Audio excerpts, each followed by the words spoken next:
There's some things that go on in this valley that maybe you're not aware of that makes our valley a safe place to live.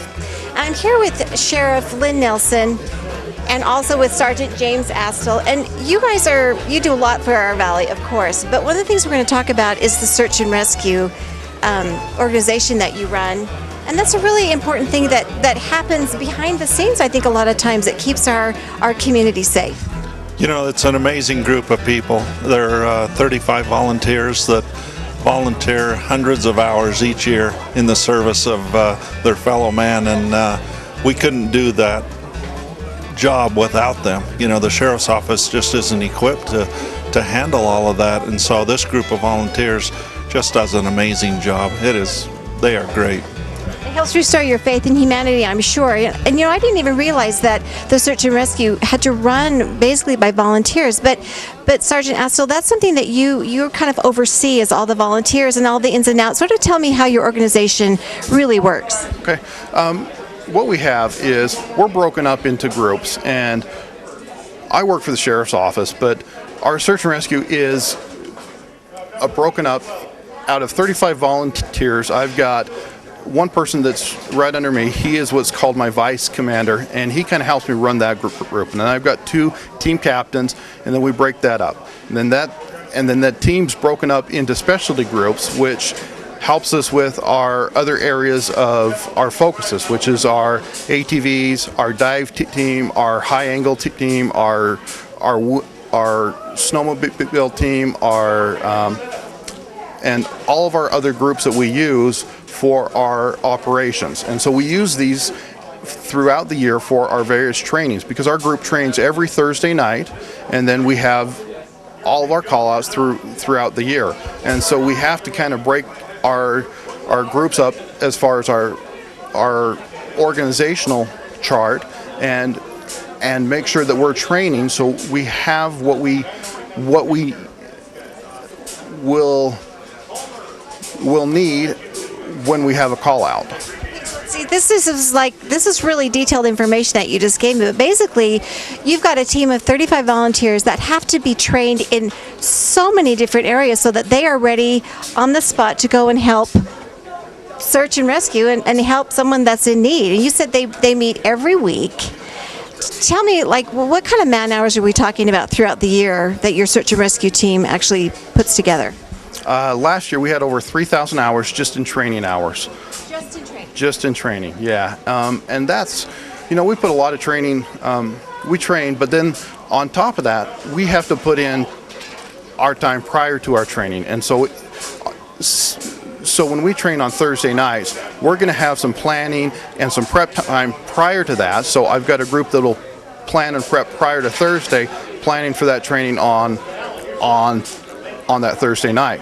And we're right now, through last year and through 2014, we are working for our certification for the MRA, which is a national accreditation for search and rescue groups, and that has upped our training. So last fall, there were quite a few weeks that we were training twice a week, where we trained on our Tuesdays and on our Thursdays.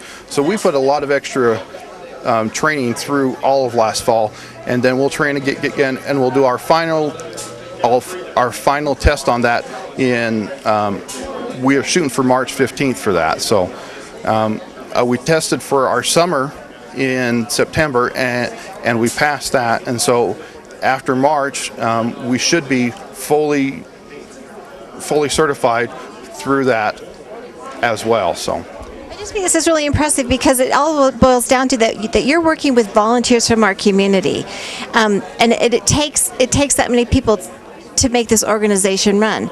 Now my question is, how do you do that? How is this organization funded? You're talking about all this training. There's got to be a lot of equipment involved, because you just never know what kind of call you're going to get that you need to go out and perform the duties that you need to do. How do you fund that? Well, the county puts a small portion into their budget each year, but most of the money comes from fundraisers that they do. The last few years they've been active in demolition derbies 3 times a year, and and that really creates the next big bunch of amount of training dollars, and then donations come in and help us out in that manner. So, it's pretty amazing how it all kind of comes together, and works. A lot of the guys use their own equipment, and we have some unit equipment, and so we're always trying to keep it in tip-top shape, and because when you need it, it needs to work, and it needs to work perfectly, and so that's the critical part of the operation.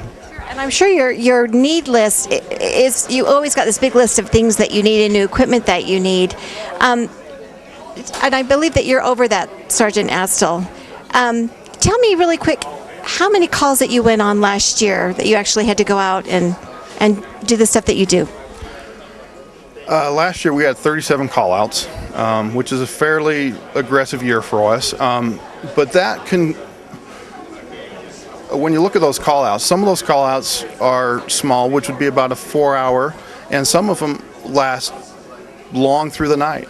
We've had some of our search and rescue call-outs that were, 17 and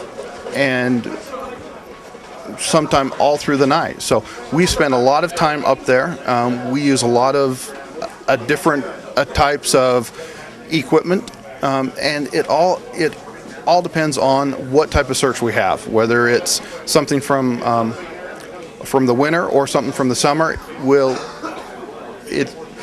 We have to be ready for anything that we have. So I just think it must be some sort of amazing adrenaline rush, but you really need to be prepared and be ready to go on the spot. Maybe many of you in the community are wondering, how can you help with donating or helping with your fundraisers? There's something coming up in February. Sergeant Astle, tell me about that. Well, we were contacted from the owner of Wendy's here, and he would like to help out with search and rescue. He's aware of the situation that we have, and he has agreed to put together a fundraiser for February 5th, and he will donate $1 for every large fry that is sold from his stores in Cache Valley, which is, there's 2 stores in Logan and 1 store in Smithfield. And so for the whole day on February 5th, he will donate $1 for every large fry that's sold. This is a great way to help search and rescue. I'm a personal lover of French fries, so I'm pretty happy about this.